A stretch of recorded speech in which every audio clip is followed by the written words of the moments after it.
Oke, baik. Assalamualaikum warahmatullahi wabarakatuh. Salam sejahtera untuk kita semua. Setelah kita tuntas membahas materi mengenai sel volta sampai dengan deret volta, kita akan lanjut ke materi sel elektrolisis, di mana pastinya terdapat perbedaan ya, prinsip antara sel volta dengan sel elektrolisis. Oke, tapi sebelum kita jauh membahas ke sana, Bapak akan memberikan contoh penerapan sel elektrolisis pada kehidupan sehari-hari.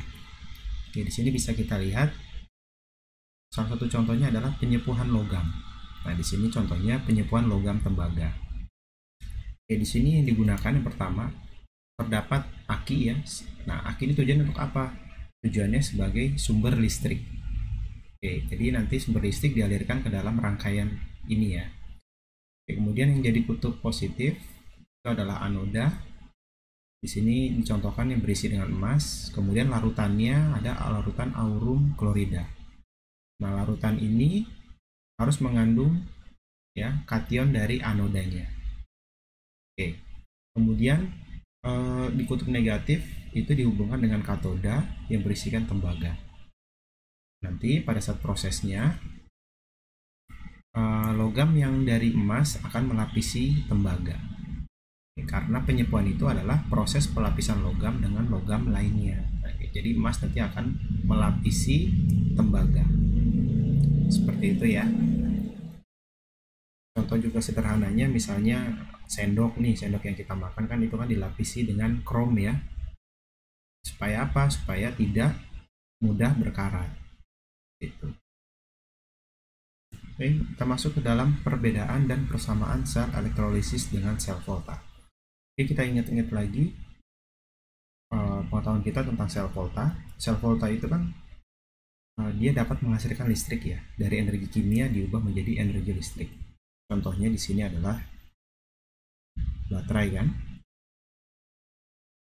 Kemudian contohnya lagi misalnya aki ya, karena dia bisa menghasilkan listrik. Tapi kalau sel elektrolisis ini dia butuh energi listrik ya, dia butuh energi listrik untuk diubah menjadi energi kimia. Maka dari itu tadi contoh sebelumnya, contoh elektrolisis pada kehidupan sehari-hari itu terdapat aki ya. Nah, aki itu sebagai sumber listrik atau sumber energi listrik. Itu perbedaan yang pertama. Kemudian yang kedua, pada katoda elektrodanya positif untuk sel volta, untuk anodanya elektrodanya negatif. Itu untuk sel volta. Kemudian untuk elektrolisis katodanya negatif, anodanya positif. Nah, ini terbalik ya. Kemudian bisa disingkat juga elektrodanya itu kapan untuk sel volta. Kapan itu jadi katoda positif, anoda negatif. Sedangkan sel elektrolisis kenap. Atau saya biasanya menyingkat dengan kenape. Gitu ya. Jadi katoda negatif, anoda positif, elektrolisis. Seperti itu cara mudahnya. Nah, oke, jadi di katoda dia sebagai kutub negatif, maka nanti akan menarik kation ya yang bermuatan positif. Begitupun juga di anoda, karena dia dari kutub positif, dia nanti akan menarik anion ya, seperti itu. Nah, ini gambarannya untuk sel volta, arah aliran elektronnya dari anoda ke katoda. Oke, di sini penjelasannya sudah ada. Oke, kemudian energinya dilepaskan dari reaksi redoks yang spontan ya, dan bisa berubah menjadi energi listrik. Nah, di sini juga terdapat jembatan garam ya kalau untuk sel volta. Untuk sel elektrolisis dia pastinya dihubungkan dengan sumber arus listrik. Arah aliran listriknya juga sama, aliran elektronnya dari anoda ke katoda. Oke. Nah, mengapa demikian? Kenapa alirannya bisa tetap ya? Atau mungkin ada pertanyaan dari kamu, kenapa bisa tetap? Mengapa demikian? Karena terdapat persamaan ya di sel volta dan sel elektrolisis, yaitu di katoda sama-sama tempat terjadinya reaksi reduksi, kemudian di anoda ialah sama-sama tempat terjadinya reaksi oksidasi. Oke, kita ketahui reaksi oksidasi adalah reaksi pelepasan elektron ya.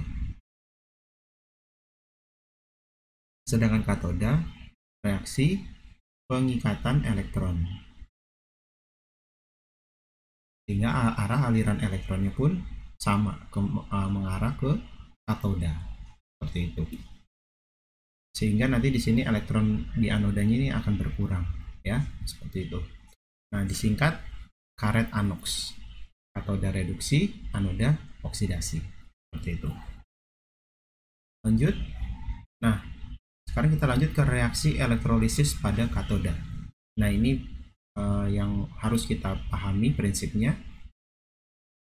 Pada katoda di sini ada bisa dibilang 4 aturan ya.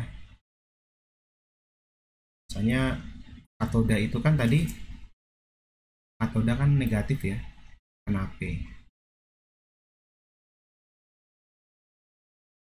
Katoda negatif, anoda positif. Nah, karena dia sebagai kutub negatif, maka dia kan akan menarik akan menarik kation ya, atau ion positif. Misalnya saya anggap di sini ada ya sembarang lah, misalnya NaCl. NaCl ketika diionisasi dia akan menjadi Na+ dan Cl-. Oke, nanti Na+ ini yang akan ditarik oleh katoda ya, seperti itu. Nah, kita lihat aturan yang pertama. Jika ion H+ dari asam, maka yang direduksi adalah ion H+ tersebut. Contoh, ion H+ dari asam, contoh misalnya HCl. Kan kalau dipecah dia menjadi H+ dengan Cl-. Kemudian H2SO4 dia akan menjadi 2H+ dengan SO4-2. Seperti itu. Nah, ini ion dari sisa asam, ion dari sisa asamnya ya. Nah, maka yang direduksi adalah ion H+ itu sendiri. Kemudian yang kedua, jika golongan 1A, 2A, Al dan logam Mn tidak tereduksi, yang direduksi adalah air. Oke, jika golongan 1A, 2A, golongan 1A itu apa aja? Kan ada heli. Nah, itu ya. Kalau golongan 2A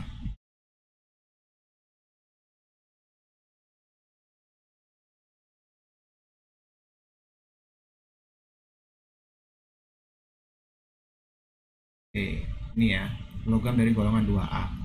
Al dan logam Mn tidak tereduksi, yang direduksi adalah air. Contohnya misalnya ini NaCl. NaCl kan golongan dari 1A kan, maka yang direduksi adalah air. Seperti itu. Tetapi kalau selain logam golongan 1A, 2A, Al, dan Mn, yang tereduksi adalah logam itu sendiri. Contoh Ni. Ni kan bukan golongan dari golongan 1A, 2A kan. Nah, maka yang direduksi adalah Ni. Seperti itu. Itu yang aturan ketiga. Aturan yang keempat, lelehan atau leburan golongan 1A dan 2A tereduksi. Oke. Jadi kalau misalnya di sini bukan larutan ya, kalau ini kan untuk larutan nih. Untuk nomor 2 ini untuk larutan. Tapi kalau dia dalam bentuk lelehan atau leburan golongan 1A dan 2A, maka logam golongan 1 dan 2A itu akan tereduksi. Seperti itu. Oke, kemudian kita lanjut ke elektrolisis pada anoda. Pada katoda tadi kan ion positif, kalau anoda adalah ion negatif. Nah, yang aturan yang pertama, jika ion OH- dari basa, maka yang teroksidasi adalah ion OH- itu sendiri. Ya, reaksinya seperti ini.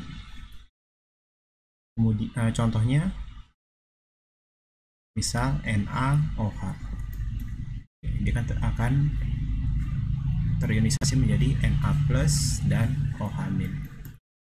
Nah, berarti ini berasal dari ion OH- dari basa. Kemudian yang aturan kedua, elektroda inert PtCAu tidak teroksidasi. Nah, elektroda non inert teroksidasi menjadi ionnya. Oke. Misalnya nanti ada soal pada elektroda Cu misalnya. Nah, berarti yang teroksidasi adalah elektrodanya itu tersebut. Tapi kalau misalnya dari PtCaO tidak ya. Berarti aturannya ke yang lain. Aturan yang ketiga, ion sisa asam oksi tidak teroksidasi. Yang teroksidasi adalah air. Nah, contoh dari ion sisa asam oksi ini adalah misal NO3-, kemudian SO4 2-, dan PO4-3.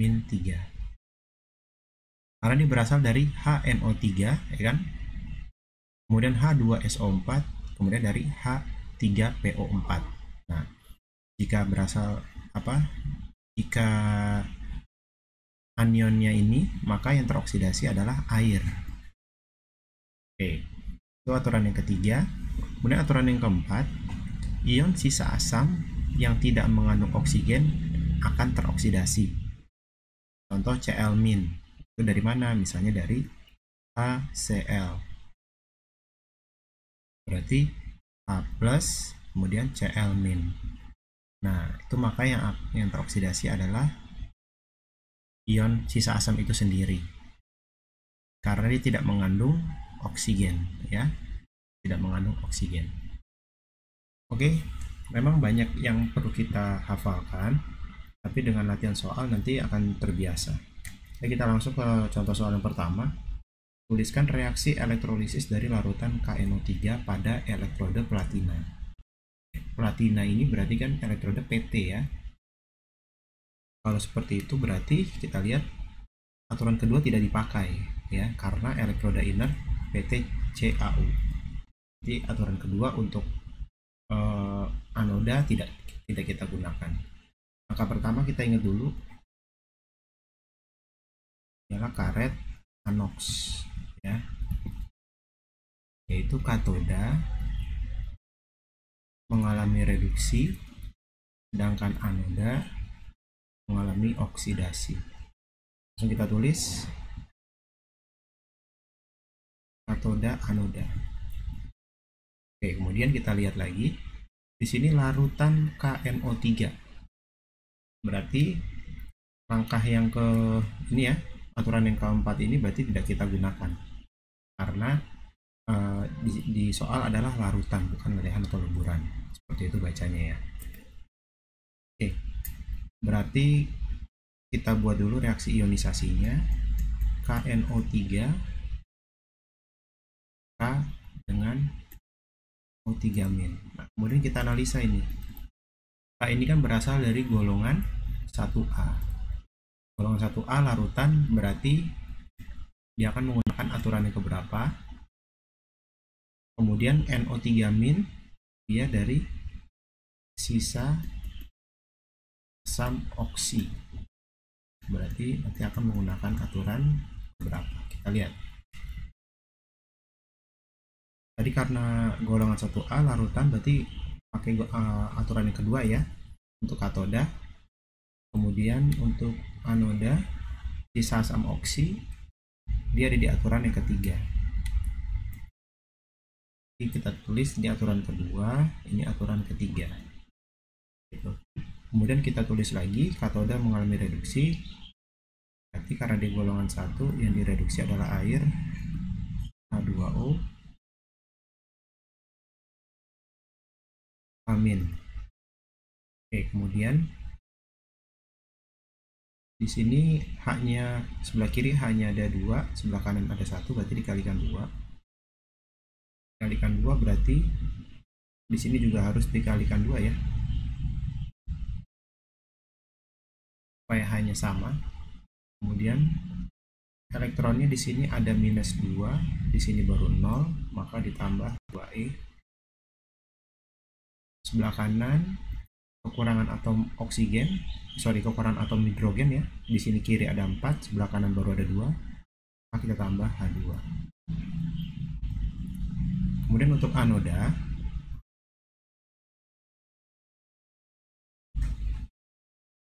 dia akan mengalami oksidasi. H2O oksidasi berarti di sini ada H+. Oke. Nah, sebelah kanan dia belum ada, di sebelah kiri ada unsur oksigen, sebelah kanan belum ada unsur oksigen, berarti kita tambah oksigen. O2 unsur ya, diatomik, kemudian karena tidak sama, 2 di sini 1 dikalikan 2. Nah, karena dikalikan 2 H-nya jadi 4, di sini H-nya baru ada 1, maka dikalikan 4.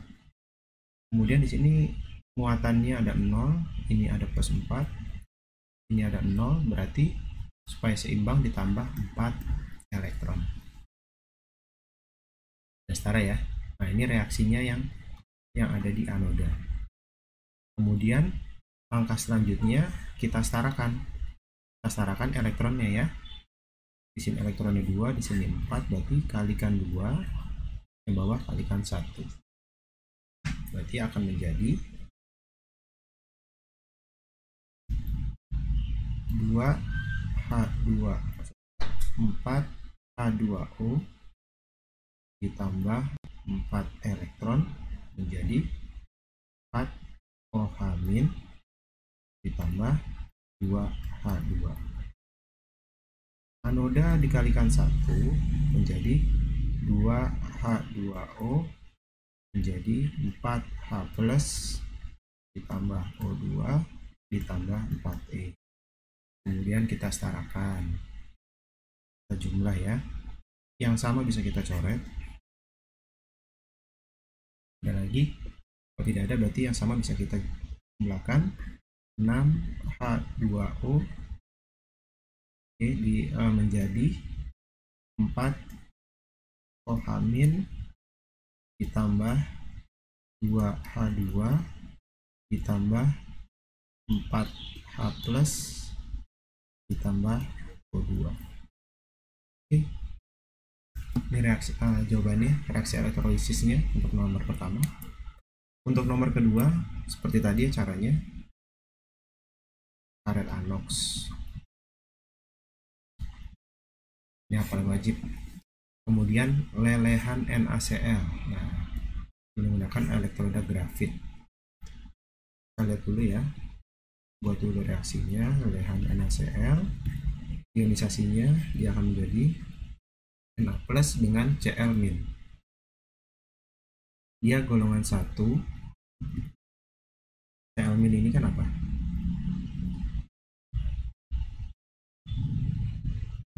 Asam non-oksi ya. Oke, sekarang kita lihat dia golongan 1 tapi lelehan.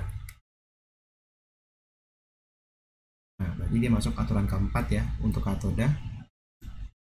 Sedangkan anodanya tadi non-oksi, jadi dia masuk ke aturan keempat juga. Oke. Berarti ini masuk aturan 4. Ini juga sama aturan 4. Nah, berarti reaksi di katodanya reduksi dari Na plus, dari Na, dari logam Na, berarti Na plus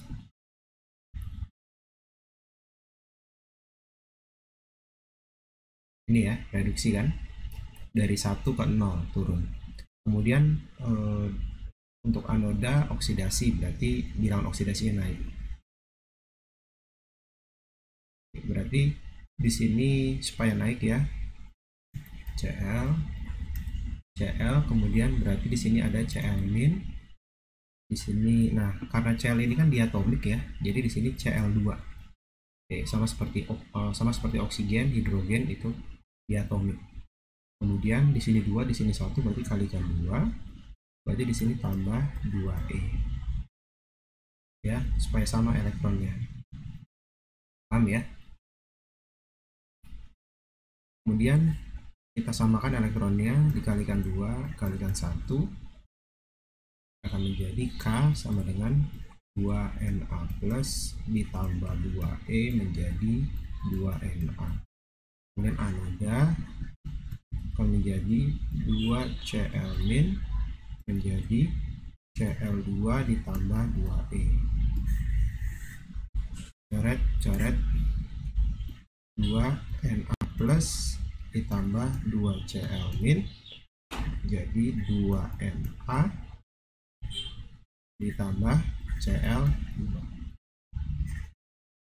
Itu hasil reaksi elektrolisis lelehan NaCl. Paham ya? Kita lanjut ke nomor 3. Tuliskan reaksi elektrolisis dari larutan H3PO4. Oke, untuk nomor 3, tuliskan reaksi elektrolisis dari larutan H3PO4.